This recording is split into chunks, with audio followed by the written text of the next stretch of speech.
पहले Dow Jones पे ध्यान दें, वहाँ पर क्या कह रहा है चार्ट इसका? डाउ जोन्स में मुझे तो ठीक लग रहा है, कोई दिक्कत नहीं है, लेकिन देखिए, पता नहीं मैं बहुत ज़्यादा आप कह सकते हैं कंज़र्वेटिव हूँ, इसलिए मैं थियरी को डिविएट प्रीएम्प्ट नहीं करना चाहता। एक गलती की थी, वो अब नहीं करना है। 34,500 के ऊपर डाउ जोन्स को क्लोज़ होने दीजिए। वैसे बाय एट डिप्स दिख रहा है, for some reason buy at dips दिख रहा है, लेकिन 34,500 के ऊपर क्लोज़ होने दीजिए, फिर क्लियर रहेगा कि डाउ जोन्स का जो हाई है, वो टेस्ट होगा। मैं अभी भी इस चीज़ को होल्ड करता हूँ कि ये स्ट्रक्चर में जो हाई होता है वो टेस्ट होता है और नया हाई भी बनता है। टाइम लेता है बिकॉज़ बहुत बड़ा कंसोलिडेशन फेज़ चल रहा है, ओके।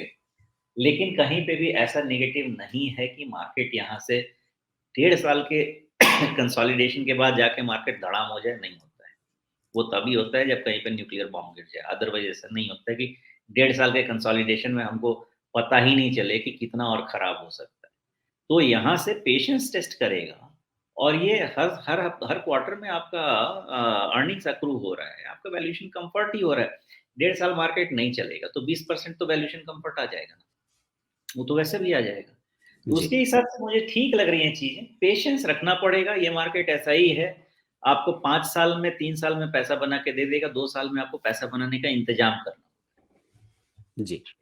तो अगर डाउ जोन्स आपको बाय एंड डिप्स का संकेत दे रहा है, क्या वैसा ही संकेत आपको एस&पी 500 पर भी मिल रहा है? मोटे तौर पे यहाँ भी हमें दिख रहा है कि सारे मूविंग एवरेजेस पार हो गए हैं।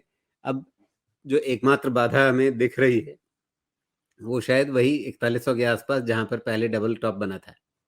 देखिए 4100 क्रॉस तो हो जाएगा और वहाँ पे प्रॉब्लम शुरू होगी। क्यों होगी? क्योंकि न ऐसा मेरा ऑब्ज़र्वेशन है कि 200 ईएमए क्लियर करके उसके बाद जो ये इंडिसेज़ है ना, यूएस वाले इंडिसेज़ वो परेशान करते हैं, वो हैं बड़े शैतान ये इंडिसेज़। आपको 200 ईएमए क्लियर करके दे देंगे, अब आप हो जाइए बुलिश और उसके बाद जाके वहाँ पे थ्रो बैक देंगे। इसलिए इत्मीनान से वेट कीजिए, नहीं, 4100 लेकिन थोड़ी तो उसकी बैक टेस्टिंग करते हैं। आप ये देखिए ना, 2020 में जब 200 डे मूविंग एवरेज पार हुआ तो उसके बाद कितना लंबा मतलब चला। हालांकि वो असाधारण स्थिति थी, लेकिन फिर भी 3000 से लेकर के आपको 4800 के आसपास तक का एक पूरा लंबा आपने बुल रन देखा वहां पे। नहीं, तो वो तो बहुत समय के कंसोलिडेशन से हम बाहर निकल रहे थे, वैल्यूएशन कम्फर्ट था, यहाँ पे वैल्यूएशन कम्फर्ट नहीं है ना। ये हम middle to little upper range of valuation में अक्रॉस द ग्लोब है। तो जी। यहाँ पर पहले जैसा देखिए हमेशा डेटा को ना सपोर्ट देना चाहिए फंडामेंटल्स का। फंडामेंटल का सपोर्ट खराब नहीं है, लेकिन फंडामेंटल का सपोर्ट ऐसा भी नहीं है कि रॉकेट लग जाएगा और ये चला जाएगा कहीं न कहीं किसी ऑर्बिट में, वैसा नहीं। ये मतलब वो 2020 से 22 वाली कहानी नहीं बनने वाली है फिर से दोबारा। नहीं, बिल्कुल नहीं बनेगी। आपको स्टॉक स्पेसिफिक अर्निंग करना पड़ेगा और आपको वैसे जगह पोज़ीशन बना के रखना पड़ेगा जहाँ पे आप फ्रस्ट्रेट हो रहे हैं। ये फ्रस्ट्रेशन किसी दिन आपको अर्निंग दे के चला जाएगा। अल्टीमेटली अगर आप 15-20% का सीएजीआर लार्ज कैप से उम्मीद कर रहे हैं, अच्छे जगह बने हुए हैं जहाँ पे मीडियम से लोअर लेवल पे वो ट्रेड हो रहे हैं, रिज़ल्ट अच्छा है, वो आपको पैसा जी। दे देगा। किस दिन देगा उसको पता है। लेकिन क्या जिस तरह का स्ट्रक्चर एस&पी 500 पे दिख रहा है, क्या वो स्ट्रक्चर आपको मतलब ऊपर-नीचे आरी की तरह से मतलब खींचते हुए शायद ये देर-सवेर आपको 4800 पे वापस पहुँचा देगा? और अगर वो ऐसा भी होता है, तो यहाँ से लगभग आप एक कह लीजिए 20% की अपसाइड बनती है। शायद साल भर लग जाए, 1.5 साल लग जाए। देखिए 4300 के आस-पास चैलेंज आएगा। ओके, 4300 तक पहुँचने में ज़्यादा दिक्कत नहीं होती है, लेकिन वहाँ पे जाके चैलेंज आता है। ये स्ट्रक्चर पॉज़िटिव होने का ही है, नेगेटिव होने का कोई स्ट्रक्चर नहीं है, हायर लो का स्ट्रक्चर है। हायर लो में थोड़ा हायर हाई बनेगा, लेकिन 4300 के पास जाके वो चीज़ चैलेंज होगा। ओके, और उसके बाद आपका जो ये डब्ल्यू शेप रिकवरी थोड़ा-सा आप देखेंगे, आपको कितना डब्ल्यू बोले हो तो भगवान ही जाने। लेकिन ये रिकवरी 43 के आसपास, 4300 4400 के आसपास जाके स्टॉल होगी और जी। उसके बाद फिर से अच्छा करेक्शन आएगा और फिर वहाँ से रन अप आएगा। तो इसमें बहुत टाइम है अभी 4800 जाने में, इतनी जल्दी नहीं जाएगा। जी, मैं वही कह रहा हूँ ना कि साल, 1.5 साल कुछ भी लग जाए और उसके बीच में आरी जैसी मतलब बार-बार ऊपर-नीचे होता रहेगा, लेकिन अंततः आपको लगभग 4800 के आसपास के लेवल शायद मिल जाएँ। क्या इस तरह की एक आशा इसमें बनेगी?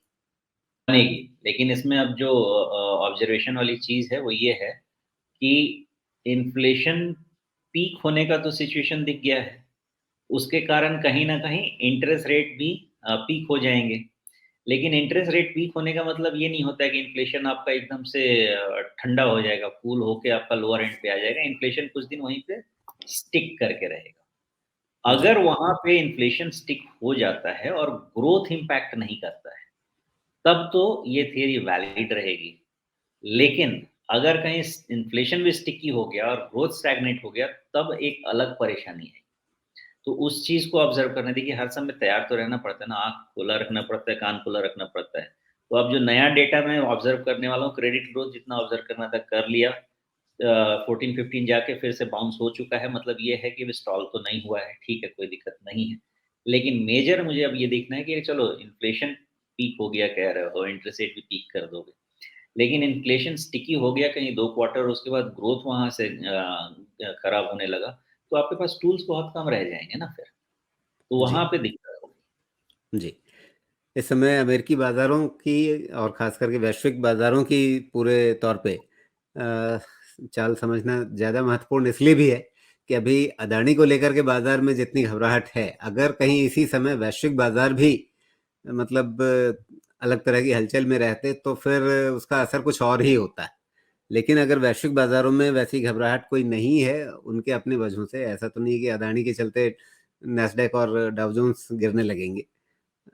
लेकिन अगर वो भी गिर रहे होते अपनी वजहों से तो यहाँ का असर चौगुना हो जाता।